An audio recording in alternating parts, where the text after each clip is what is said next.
energy. Yes. This is Chef Nekisha. Yes, hello. And you started out as an event planner. Correct, I did. And what's the name of your company? So the name of my company is called Aisha Global Event Planning Company. And inside of the Aisha Global enterprise, I actually published a cookbook called From My Mother's Kitchen, cataloging my mom and my great-grandma's recipes to pass down to my children. How awesome is that? How awesome is that? And your family cooking was just a part of what y'all did. Absolutely. So my family is from Jamaica. I am a first-generation American. Yes. So Sunday dinners at my mom's house was always a must. We would always come around the dinner table, encourage, empowering one another, be in the kitchen cooking together. We'd be seasoning up the food the night before. It was just always a great experience. So whether it's Sunday dinner or Thanksgiving dinner or Christmas dinner, it's always an empowering event. Food. Food. All around food. Food. And that's the important thing. You know, scientists show that children that don't sit around a table regularly with their families, those are the ones that tend to have problems with sexual immorality, the drugs. Those are the children that usually struggle in those areas. And I think we have to get back to the table. Absolutely. We have to get back to cooking. Absolutely. We have to. So you're here to help us with I that. am. Especially I'm so for the holidays. excited. Yes. And this is just like an amazing set. I feel like I'm in between like HGTV and Food Network here. And I'm just like trying to take it all in. This is amazing. So thank you so much, First Lady, for having me. Yeah. So Appreciate it. let's get started. Yes. I'll be your sous chef. Okay. So we're gonna have to get you Grace Girl glammed up for the kitchen. Okay. Here we go. So we're gonna use this nice apron here. Here we are. Watch the hair.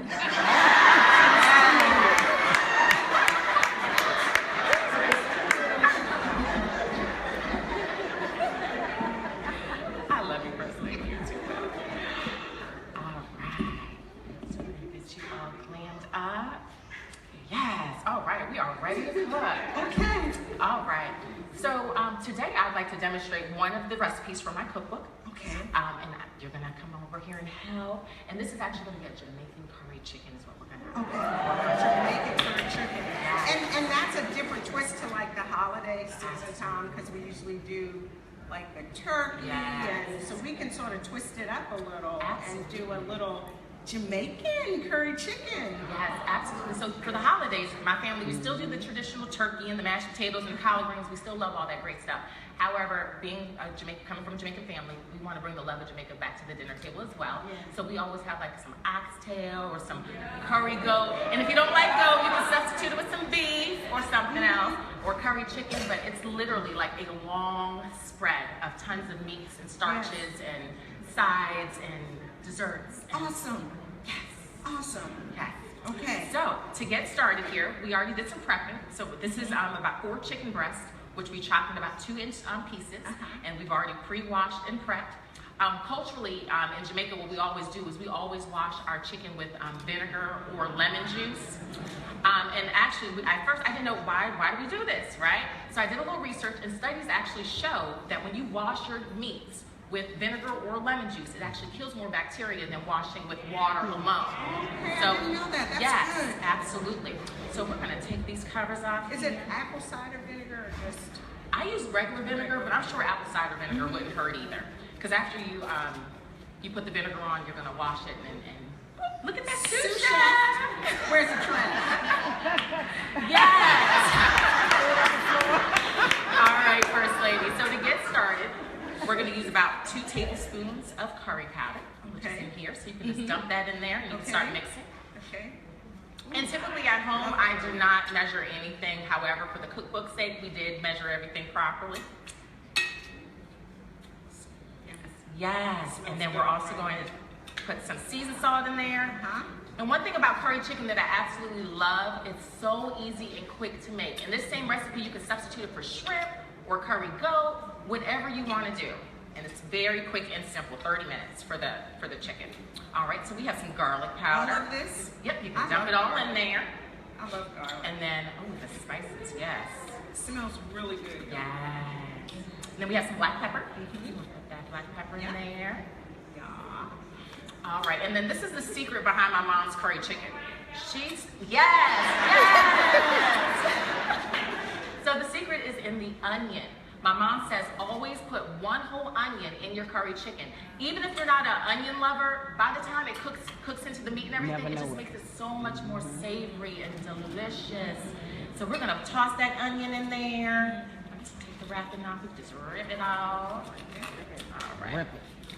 Thank you, ma'am. All right, so we're gonna dump that in there, mix it all up. Yes, and then we also have some spring onions. So we're gonna mix that all in there too. 2 kinds of onions. Yes, so we got some spring onions, and then we're gonna use about 2 sprigs at that time. And typically what I do is I just take a few little leaves and drizzle it all in there. Okay, right. Yes, just mix it on And this in. is dry. Yes. It's not fresh. Do you ever use the fresh? I do. It just depends. Sometimes I use fresh, sometimes I use dry. And same thing with the garlic powder. You can use fresh garlic powder as well. Growing up, not fresh garlic powder, but fresh, minced garlic or what have you. So yeah, growing up, we always used fresh ingredients. But now, busy mom, I kind of just take all the powders and put them together. But you can always substitute for fresh ingredients at all times. All right, so once you get that all mixed up, what we're going to do here, let me grab this here, is we're going to, this is our stove. We're going to put some olive oil in the pan. We're going to turn it on a medium high. Do you mind turning that on for me? Thank you. Perfect. So then what we're going to do now is we're going to put the chicken in the pan. You could just use a saucepan, pour it in there. Oh, it smells so. And another secret that my mom always tells me is get all the seasoning out the bowl. So go ahead and put your water in there. Okay. And mix it around. I know that's right. I ain't Mix it up. You can't be wasting the seasoning. This stuff is expensive. All right, perfect. So I'm gonna add the rest of the water, which is about 3/4 cup. I'll take that from you, ma'am. All right. So once we do that, we put a lid on it. We let it cook for about 30 minutes, and it is ready to go. Okay? And then, ladies, here is what it will look like when we are done.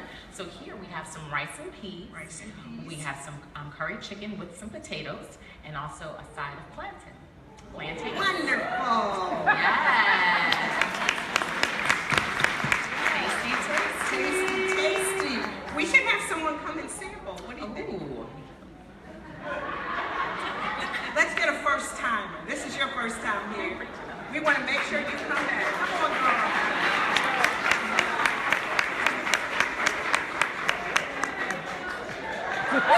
Come on up here. Let me grab you a fork. I think we have a fork right here. You see right there? Grab one of those forks. They came from Sherry's house.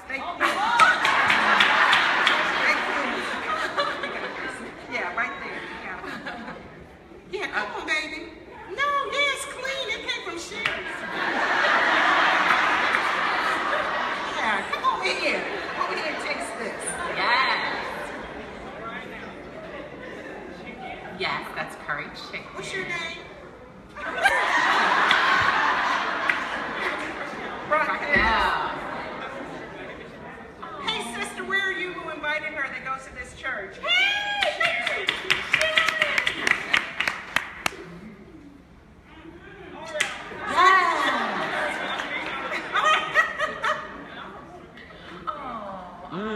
Awesome.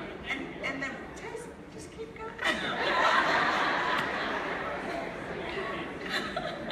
And it's wonderful. Thank you so much. And so Raquel gets to taste, but guess what? You get to taste it, and you get to taste it, and you get to taste. Okay, so then come around now so you can get to taste the sample. You're welcome. You have to bring the fork back. But sit down and enjoy. Oh, okay. You planted some food, right? Was it nice? So for the holiday, and you talked about how food is so important in your house. Yes. What is some of your fondest? Tell us a fond holiday memory. Thank you. Fond holiday memory. So my great-great-grandmother, I always have to count on my finger, my great-great-grandmother, Sis, she passed away when I was about 11 years old. But around the holidays, she would always tell me that I couldn't have soda. I'm like, it's the holidays, I'm not gonna have soda. She was always very careful about what I was drinking, what I was eating, that kind of thing. So I would tell Sis, and Sis had glaucoma, by the way. So I would bring a glass of Sprite, and I would say, Sis, it's water, it's okay, I can drink it. And she'd be like, okay, and then we just start cracking up at the table. But it's those little memories like that. We're sitting at the dinner table and just laughing and sharing stories and empowering one another and just pouring into each other. Right. And the same thing back in the kitchen. You know, Sis would be in the kitchen with me, teaching me how to make these meals with my mom right on the other side of me. So those are the experiences I take. Yeah. So how do we plan menus? We have protein. How do you plan a menu? How do you plan your menus? Yes, absolutely. So menu planning for me, the first thing that you definitely want to consider is, does any of your guests have any food allergies? Is anybody allergic to shellfish? So make that call beforehand. Call and see if there's any food allergies, any food restrictions that you need to be aware of so everyone can actually come to your table and eat. The other thing you want to think about is balance. You want to have a balanced meal. You want to have an entree. You want to have a side. You want to have some veggies. You want to have some dessert. You can't just have a whole plate of dessert. Right. That wouldn't go over well. Girl, they ain't listen to a thing you say. There you go, right? And then third, the other thing you want to think about too is variety. And we talked a little bit about that too, First Lady, is instead of just always doing the traditional turkey, add some extra flavors and variety in there. Add some extra cultures and different experiences, you know? Even though I know a lot of people don't want to go away from the turkey and stuff, you can still add an Italian dish or add a Jamaican dish or an Asian dish, something different. Yeah. Give it a twist. Yeah, I'm going to do that. I'm going to do that for holiday. I'm going to do curry chicken. I think I can curry this chicken too. I am. Now, what do we have over here? Okay, yeah, we can't forget about this here. So, over the holidays, one thing that we always have for dessert is our black Jamaican rum cake. Anybody familiar? Familiar? Y'all taste Familiar? it before? Oh, yes. So my Aunt Maxine is the pro in making black rum cakes. So once we get done cooking and everything and prepping, we'd all be back in the kitchen Making that. mixing rum cake. How is it? It's good too. It's the rum. That's so good. How's it black? What makes This is delicious. So there's burnt sugar in there, and that's what actually gives it its color. A lot of people, when they see black rum cake, they're thinking, oh, it's gonna have a chocolate flavor. It's not chocolate. It's the burnt sugar that actually gives it its color. It's delicious. Yes. Thank you so much. Thank you. And another element too that we do at our dinner table as well, and Lady Harrison touched on this too, but just having gratitude cards.